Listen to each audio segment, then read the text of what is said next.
right, this is Dr. Bill, the Computer Curmudgeon, coming to you with a special video netcast to talk about the GOS.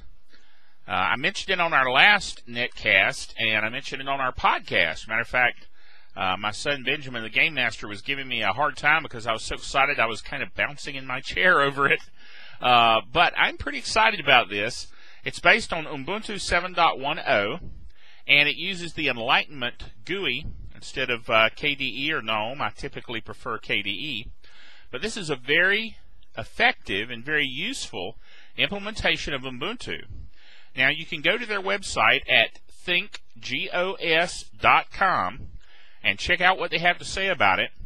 I did a demo by downloading their ISO, burning it, and then taking that and using it to build a VMware implementation, if you will, of the GOS. And I've got a demo that I did of it so that you can see that. Now remember, it's running on VMware, so it's a little slower. The video isn't quite as crisp as I'd like it to be. And also, it is, of course, recorded with Camtasia, which is an open source video session recording tool. So there's a couple of things against it.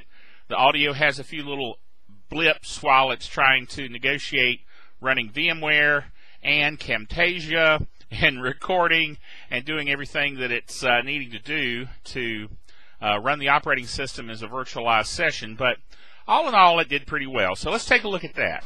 All right, what we have here is the GOS, which is a specialized version of Ubuntu that highlights the Google applications.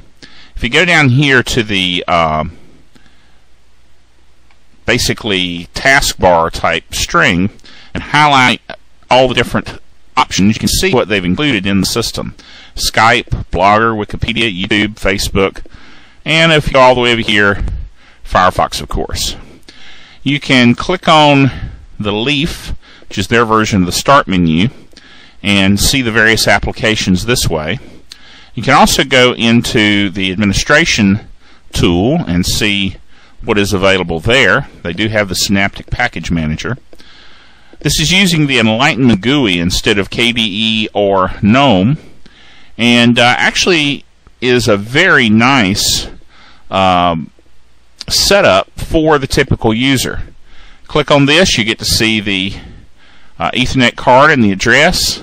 Of course, they've got the Google search up here. It's very Googleized. G, of course, standing for Google, Google PC, and really a very neat implementation of the operating system. If you click on the right mouse button, you get the various applications. If you click on the left mouse button, then you get the favorite applications and the various operational tools. Very, very nice. All right, that's pretty neat. Now, during the video, or excuse me, the audio podcast, when I was talking to Ben about it, I referred to it as being a Googleized operating system, and that GOS stood for Google. On the website, they really emphasize the fact that the G stands for green, that is, being energy conscious, because the machine that Everex has built to run this system on only uses 2.5 watts of power, which makes it very energy efficient, also very quiet. And really, this operating system, I think, is very impressive. So I am very excited about it, and that's why I wanted to set aside a little time here to do a very special netcast to share it with you. So join us for our next official netcast. And until then, this is Dr. Bill. I'm out of here.